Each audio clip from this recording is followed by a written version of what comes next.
मथुरा जहां श्री कृष्ण की जन्मभूमि है, वहीं गोकुल उनकी बाल लीला की भूमि है। श्री कृष्ण जब थोड़े बड़े हुए तो वृंदावन उनका प्रमुख लीला स्थली बन गया। उन्होंने यहां रास रचा और दुनिया को प्रेम का पाठ पढ़ाया।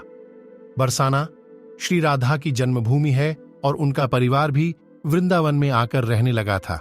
आओ जानते हैं वृंदावन धाम के चमत्कार या रहस्य को। क्या आप जानते हैं कि कृष्ण नगरी वृंदावन में एक ऐसा रहस्यमयी मंदिर है जहां पर आज भी भगवान कृष्ण रोज आते हैं? जी हां, आपने सही सुना। वृंदावन में रंग महल नाम का एक मंदिर है जिसके बारे में भक्तों का कहना है कि यहां रोज रात में श्री कृष्ण भगवान और श्री राधा रास रचाने आते हैं। प्रतिदिन मंदिर के अंदर स्थित रंग महल में कृष्ण राधा का पलंग लगा दिया जाता है और पूरा रंग महल सजा दिया जाता है तथा राधा जी का श्रृंगार सामान रखकर मंदिर के दरवाजे बंद कर दिए जाते हैं। जब प्रातः दरवाजे खुलते हैं तो सारा सामान अस्त व्यस्त मिलता है। मान्यता है कि रात्रि में राधा कृष्ण आकर इस सामान का उपयोग करते हैं। हालांकि शाम के बाद यह मंदिर बंद हो जाता है और यह भी कहा जाता है कि अगर यहां कोई छुपकर रास लीला देखता है तो वह अगले दिन पागल हो जाता है। वृंदावन और तुलसी का रहस्य। वृंदा तुलसी को कहा जाता है। कहते हैं कि यहां तुलसी के 2 पौधे एक साथ लगे हैं। रात के समय जब राधा और कृष्ण रास रचाते हैं तो यही तुलसी के पौधे गोपियां बनकर उनके साथ नाचते हैं। इन तुलसी का एक भी पत्ता यहां से कोई नहीं ले जाता है।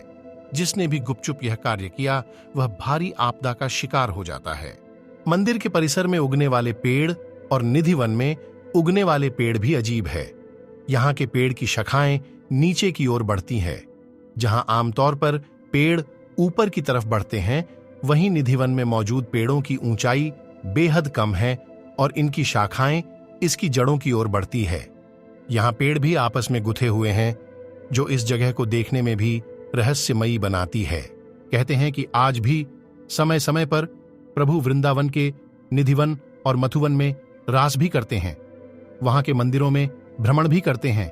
कहते हैं कि श्री कृष्ण वृंदावन के निधिवन में रास लीला करने आते हैं और उनके साथ श्री राधा सहित उनकी अष्ट सखियां भी आती हैं।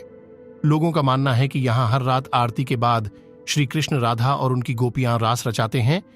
आसपास रहने वाले कई लोगों का कहना है कि उन्हें कई बार घुंघरुओं की आवाज सुनाई देती है, लेकिन कोई इस रास लीला को अपनी आंखों से देखने की हिम्मत नहीं रखता, और देख ले तो फिर दुनिया में कुछ और देखने समझने के लायक नहीं रहता, यानी अंधा हो जाता है। इसलिए अब निधिवन के दरवाजे शाम 7 बजे बंद कर दिया जाते हैं। वृंदावन में ऐसे कई स्थान हैं जहां के रहस्य आज भी एक पहेली बने हुए हैं। वृंदावन आके कृष्ण जी का दर्शन करें और कृष्ण के प्रेम में अपने आप को शामिल करें।